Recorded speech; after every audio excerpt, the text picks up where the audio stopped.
যে দেশ জন্ম দেয় তাকে নিষিদ্ধ করা যায় না। নির্বাচনে আমরা অংশগ্রহণ ওই যে ইউনূসের অধীনে তো করবো না, কারণ ইউনূস এবং তার যে গ্যাং এরা তো আওয়ামী লীগের সাথে যে আচরণ করছে। রিফাইন্ড আওয়ামী লীগ নিয়ে দেশের রাজনৈতিক অঙ্গনে এখন চলছে তুমুল শোরগোল, পক্ষে বিপক্ষে কথা লড়াই চলছে। কিন্তু যে দলটিকে নিয়ে এত আলোচনা, সেই আওয়ামী লীগের অভ্যন্তরে এ নিয়ে কোনো আলোচনা আছে কিনা, দলটির নেতৃত্বে পরিবর্তন আনার বিষয়েও কোনো চিন্তা ভাবনা হচ্ছে কিনা, আর রিফাইন্ড আওয়ামী লীগ করার ব্যাপারে দলটির পালিয়ে থাকা প্রধান নেতৃত্বের কোনো সায় আছে কিনা, দেখা দিয়েছে সেসব প্রশ্ন। আওয়ামী লীগের পরিশুদ্ধ অংশকে রাজনীতিতে ফেরানোর সম্ভাবনা নিয়ে যে আলোচনা বা শোরগোল চলছে তা কতটা বাস্তবসম্মত, সেই প্রশ্ন দেখা দিয়েছে। এসব বিষয়ে জানার জন্যই আজকের এই আয়োজন। পুরো ভিডিওটি দেখুন, সাবস্ক্রাইব করুন দ্য রিপোর্ট.লাইভ চ্যানেলটি, লাইক কমেন্ট শেয়ার করে আমাদের সঙ্গেই থাকুন। পরিশুদ্ধ আওয়ামী লীগ নিয়ে বাইরে শোরগোল, তবে দলে আগ্রহ নেই শিরোনামে দৈনিক প্রথম আলো একটি প্রতিবেদন প্রকাশ করেছে। এতে বলা হয়, আওয়ামী লীগের নেতারা বলছেন, রিফাইন্ড বা পরিশুদ্ধ আওয়ামী লীগ কে করবে সেটা বড় প্রশ্ন। দলের বর্তমান সভাপতি শেখ হাসিনা নিজের পদ ছেড়ে কিংবা গুরুত্বপূর্ণ নেতাদের বাদ দিয়ে দল পুনর্গঠন করবেন এমন কোনো ইঙ্গিত দলটির নেতারা এখনো পাননি। বরং দেখা যায় গত বছরের 5 আগস্ট ছাত্র জনতার অভ্যুত্থানে ক্ষমতাচ্যুত শেখ হাসিনা দেশ ছেড়ে ভারতে আশ্রয় নেন। তার মতো দেশ ছেড়ে পালিয়েছেন দলের অনেক নেতা।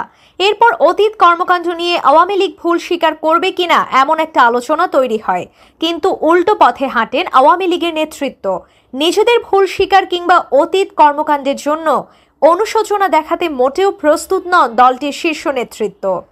প্রতিবেদনে আরও বলা হয়, কোনো নেতার ধারণা শেখ হাসিনাকে বাদ দিয়ে দেশের ভেতরে থাকা নেতাদের কারো উদ্যোগে দল পরিশুদ্ধ করার চেষ্টা হলেও হতে পারে। তবে সম্প্রতি যেসব নেতার নাম আলোচনায় এসেছে তাদের পক্ষে এটা কতটা সম্ভব বা তাদের উদ্যোগে তৃণমূলের নেতাকর্মীরা কতটা সাড়া দেবেন সেই প্রশ্নও রয়েছে। আওয়ামী লীগের সূত্র বলছে, শেখ হাসিনা সহ দলের অনেকে ভারতে আছেন। সেখান থেকে দল পুনর্গঠনের কোনো উদ্যোগ নেওয়া হলে তাতে শেখ হাসিনার ইচ্ছা ও মতামত বেশি গুরুত্ব পাবে বলে ধরে নেওয়া যায়। এর বাইরে কোনো সংস্কার বা পরিশুদ্ধির উদ্যোগ কেউ নিলে তা আত্মগোপনে থাকা নেতাদের বাধার মুখে পড়বে বলে দেশে থাকা দলটির নেতাদের অনেকে মনে করছেন।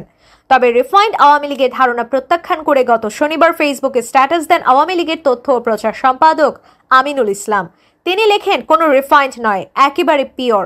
পিওর মানে পিওর। বঙ্গবন্ধুর আওয়ামী লীগের রাজস্বিক প্রত্যাবর্তনের প্রতীক্ষায় গোটা বাংলাদেশ। নেতা অতি অবশ্যই বঙ্গবন্ধু কন্যা শেখ হাসিনা। এর আগের দিন শুক্রবার জার্মান সংবাদ মাধ্যম ডয়েচে ভেলের বাংলা সার্ভিসের এক প্রশ্নের জবাবে আওয়ামী লীগের কেন্দ্রীয় নেতা ও সাবেক তথ্য প্রতিমন্ত্রী মোহাম্মদ এ আরাফাত বলেছেন, আওয়ামী লীগ পুনর্গঠন যেটা আপনি বলছেন সেটার সাথে আওয়ামী লীগের নেতৃত্বের কোনো সম্পর্ক নাই। আওয়ামী লীগের নেতৃত্ব এখনো বঙ্গবন্ধু কন্যা শেখ হাসিনার হাতে, এবং আওয়ামী লীগের টপ থেকে শুরু করে তৃণমূল গ্রাসরুট পর্যন্ত মানে 99.99% শতভাগ মানুষ বঙ্গবন্ধু কন্যা নেতৃত্বের প্রতি আস্থাশীল। কাজে এখানে নেতৃত্ব নিয়ে পুনর্গঠনের কোনো সুযোগ আছে এটা আমি মনে করি না, কোনো সুযোগ নেই, সোজা কথা। জাতীয় নাগরিক পার্টির মুখ্য সংগঠক হাসনাত আব্দুল্লাহ গত বৃহস্পতিবার রাতে নিজের ফেসবুক পেজে একটি পোস্টে রিফাইন্ড আওয়ামী লীগের ধারণাটি জনসম্মুখে নিয়ে আসেন। হাসনাত আব্দুল্লাহর বক্তব্য অনুসারে সাবির হোসেন চৌধুরী, শিরিন শারমিন চৌধুরী ও শেখ ফজলে নূর তাপসকে সামনে রেখে পরিশুদ্ধ আওয়ামী লীগের পরিকল্পনা সাজানো হচ্ছে। 1/11 পর সাবির হোসেন চৌধুরী আওয়ামী লীগের দলীয় কোনো পদে নেই। 2023 সালের জুনে তিনি প্রধানমন্ত্রী শেখ হাসিনার পরিবেশ ও জলবায়ু পরিবর্তন বিষয়ক বিশেষ দূতের দায়িত্ব পান। গত বছর তাকে মন্ত্রিসভায় স্থান দিয়ে পরিবেশ ও বন মন্ত্রী করা হয়। সাবির হোসেন চৌধুরী সহ কয়েকজন নেতাকে মুখপাত্রের দায়িত্ব দেওয়া হতে পারে। কয়েক মাস ধরে এমন একটি আলোচনা আওয়ামী লীগের কোনো নেতার মুখে মুখে ছিল, তবে তার হয়ে ওঠেনি। শেখ হাসিনা আওয়ামী লীগ পুনর্গঠনে সাবির হোসেনকে দায়িত্ব দেবেন এমন বিশ্বাস আওয়ামী লীগের নেতারা করছেন না। তবে কেউ মনে করছেন সাবির হোসেন চৌধুরীর মতো দেশে থাকা কিছু নেতাকে দল ধরে রেখে তৃণমূলকে সংগঠিত করার দায়িত্ব দিলে মন্দ হয় না। আওয়ামী লীগের শিরিন শারমিন চৌধুরীর উত্থান নিয়ে দলটির নেতাদের মধ্যেই নানা আলোচনা সমালোচনা আছে। দলে তিনি একবার মহিলা বিষয়ক সম্পাদক হয়েছিলেন, এরপর মন্ত্রিসভার সদস্য, পরে টানা 1 দশকের বেশি স্পিকারের দায়িত্ব পালন করেন। তবে আওয়ামী লীগের অনেক নেতাই মনে করেন আওয়ামী লীগকে সংগঠিত করার মতো সাংগঠনিক দক্ষতা শিরিন শারমিন চৌধুরীর নেই। ঢাকার দক্ষিণ সিটি কর্পোরেশনের সাবেক মেয়র শেখ ফজলে নূর তাপস 5 আগস্ট আওয়ামী লীগ সরকারের পতনের আগেই দেশ ছেড়ে পালান। তার বিরুদ্ধে দুর্নীতি, অনিয়ম ও ক্ষমতার অপব্যবহারের বিস্তর অভিযোগ রয়েছে। তাছাড়া 5 আগস্টের পর আওয়ামী লীগের নেতাকর্মীদের বড় অংশ শেখ হাসিনা পরিবারের সদস্যদের প্রতি ক্ষুব্ধ। তারা প্রকাশ্যে তাপস সহ অন্যদের সমালোচনা করছেন। এই পরিস্থিতিতে তাপসকে নিয়ে আওয়ামী লীগ পরিশুদ্ধির চেষ্টা দলের কেউ মেনে নেবেন না বলেই মনে করছেন দলটির নেতারা। আওয়ামী লীগের 81 সদস্যের কেন্দ্রীয় কমিটি, এর মধ্যে সভাপতি মণ্ডলীর সদস্য সংখ্যা 19। 5 আগস্ট সরকার পরিবর্তনের পর মতিয়া চৌধুরী মারা গেছেন। সভাপতি মণ্ডলীর 19 সদস্যের মধ্যে ইঞ্জিনিয়ার মোশাররফ হোসেন, কাজী জাফরুল্লাহ, আব্দুর রাজ্জাক, ফারুক খান, শাহজাহান খান, মোস্তফা জালাল, মহিউদ্দিন ও কামরুল ইসলাম গ্রেপ্তার হয়েছেন। কেন্দ্রীয় কমিটির নেতাদের মধ্যে যুগ্ম সাধারণ সম্পাদক দীপুমণি, প্রচার ও প্রকাশনা সম্পাদক আব্দুস সোবহান ও সাংগঠনিক সম্পাদক আহমদ হোসেন গ্রেপ্তার হয়েছেন। বাকিদের প্রায় সবাই বিদেশে অবস্থান করছেন। ইতিমধ্যে অনেকেই অনলাইন মাধ্যম এবং নানা অনুষ্ঠানে নিজেদের আত্মপ্রকাশও ঘটিয়েছেন। আওয়ামী লীগের নেতাদের মধ্যে বেশ কয়েকজনের সঙ্গে কথা বলে জানা গেছে, মোটা দাগে ভারত, যুক্তরাজ্য, যুক্তরাষ্ট্র, কানাডা এই 4 দেশে আওয়ামী লীগের নেতাদের উপস্থিতি সবচেয়ে বেশি। এর মধ্যে ভারতে রয়েছেন 200-300 জন, আবার কিছু নেতা আছেন অন্য দেশ থেকে ভারতে আসা যাওয়া করেন। বিদেশে আত্মগোপনে থাকা নেতারা ইতিমধ্যে দেশে বিদেশে থাকা অন্যদের সঙ্গে যোগাযোগের একটি নেটওয়ার্ক তৈরি করেছেন। কেউ কেউ দলীয় প্রধান শেখ হাসিনার সঙ্গে যোগাযোগ রক্ষা করে চলেন। সংশ্লিষ্ট একটি সূত্র বলছে, শেখ হাসিনা দিল্লিতে অবস্থান করছেন। একই শহরে দলের সাধারণ সম্পাদক ওবায়দুল কাদেরও আছেন। তবে ওবায়দুল কাদেরের সঙ্গে অন্যদের খুব একটা যোগাযোগ নেই। তিনি অনেকটাই বিচ্ছিন্ন। অনেকেই তার রাজনীতি শেষ বলে মনে করেন। বিগত আওয়ামী লীগ সরকারের আমলে সরকারি বেসামরিক প্রশাসনে চাকরি করা কিছু কর্মকর্তাও দিল্লিতে আছেন। জানা গেছে, ভারতের পশ্চিমবঙ্গের কলকাতায় বেশিরভাগ কেন্দ্রীয় সহযোগী সংগঠনের নেতা এবং সাবেক মন্ত্রীরা অবস্থান করছেন।